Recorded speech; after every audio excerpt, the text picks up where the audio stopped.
Faqat to'g'risini aytinglar, bunaqa manzarani ko'rganmisizlar?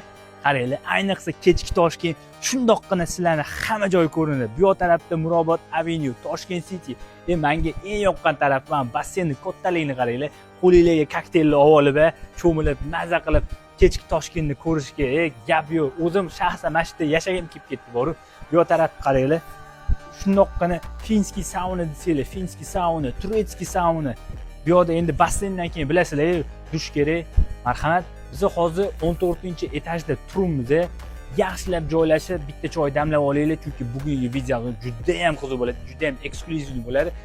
Joylashib olgan bo'lsanglar, uyimizning ichini ko'ramiz. Qani ketdik. Okamiz remont qilishi san'at darajasiga olib chiqibdilar. Nimaga bunaqa deyotganimni yaxshilab joylashib, bitta like bosib qo'yasizlar, oxirida o'zingizlar ko'rasizlar. Mana qaranglar. Uyimizni 63 kvadrat metrga ega mana shu uyimizni prosta maza qilasizlar, ko'rsanglar, ketkizgan vaqtingizga xudo xolasa achmaysiz. Qaranglar, mantlari полностью onyx toshdan iborat. Men bu oshxonaga kirishim bilan qidirdim. Rakvina qani deb qidirdim. Mana rakvina yo'q, o'zingizlar ham ko'rasiz. Lekin rakvinamiz juda ham chiroyli dizaynerskiy proyektda qilingan. Mana qaranglar.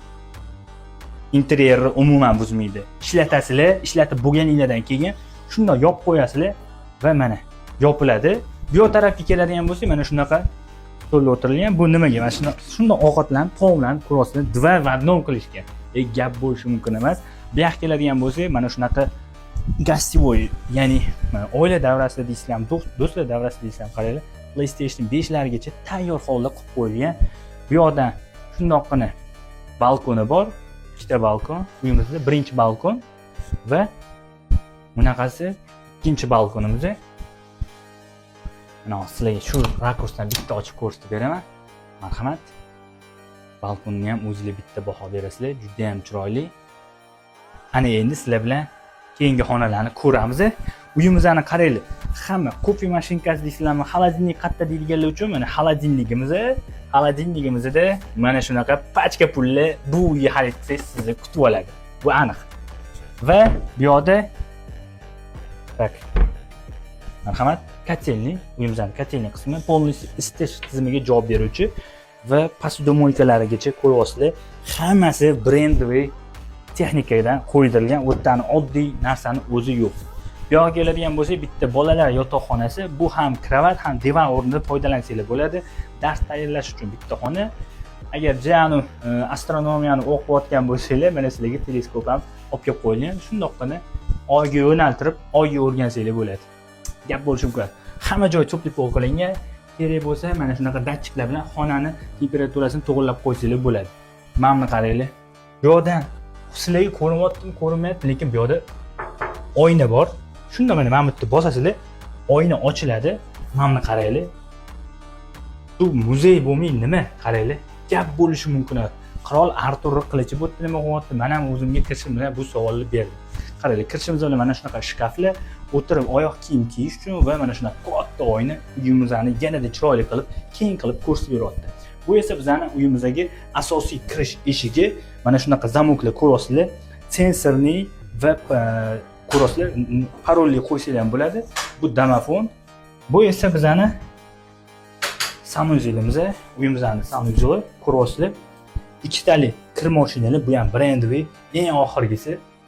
Va bu yoqqa keladigan bo'lsa, dushovoyga qarang, dushi, lekin mana bu gullanadi. Yorvorish dekoratsiya juda ham chiroyli. Men shaxsan o'zimga juda ham yoqdi. Yoni shunday yopamiz-da, bizning eng oxirgi xonamiz, ya'ni kattalar yotoqxonasi. Bu kattalar yotoqxonasini shunday devoriga bittadek kirishinglar bilan, qaranglar, ishdan charchab kelishinglar bilan bu yoqqa kirgandan keyin hamma charchoqinglar chiqib ketishi aniq. Mana qaranglar. Bu xonaga kirgandan keyin qani bu yoqda televizor yo'qmi deyishlar mumkin. Televizorni shunday mana pultni olasizlar. Shunda bosganinglardan keyin mana shunda tushib keladi. Ko'ryapsizlar-ku, lekin gap bo'lishi mumkin, ham juda ham zo'r решение qilishibdi. Shunda divanga o'tasizlar, qo'lingizga pultni olasizlar, maza qilib o'tirasizlar. Gap bo'lishi mumkin emas. Agar uje foydalanib bo'lganinglardan keyingina bemalol yana o'sha pultni olasizlar, sraz yopib qo'yasizlar. Hech qanaqa mishat qiladigan joyi yo'q.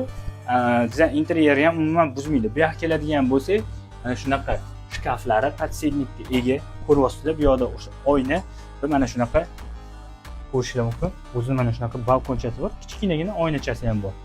Xullas ko'rasizlar. Bu yerda ham полностью теплый pol va xuddi shunaqa har bitta xonada bo'lgandek datchikingiz bor. Bitta temperatura muayyan holda ushlab turadigan. Ko'rasizlar, televizorimiz ham tushdi. Pastgacha tushib beradi. Maza qilib ko'rib bo'lganinglardan keyin yana mana shu bir dona pilit orqali shunda bosasizlar yana qaytib joyiga chiqib ketasiz. Xullas, uyimizni 63 kvadratga ega, ko'ryapsizlar, 63 ga maksimum darajada komfortni sig'dirib tashlashgan. Bu endi bu uyga like bosmay, men bilmadim, agar shu uyga like bosmasanglar, qaysi uyga like bosasiz? Havas qilganlar inshaalloh hammamiz yuqsin like bosib, eng yaqin jigarlarga mana shu uyni jo'natib qo'yamiz. Bu uyimizni Skyline Tower'da joylashgan 6-etaj, 63 kvadrat, 3 xonadan iborat. Eng yaqinlarga jo'natib qo'yish esdan chiqmasin.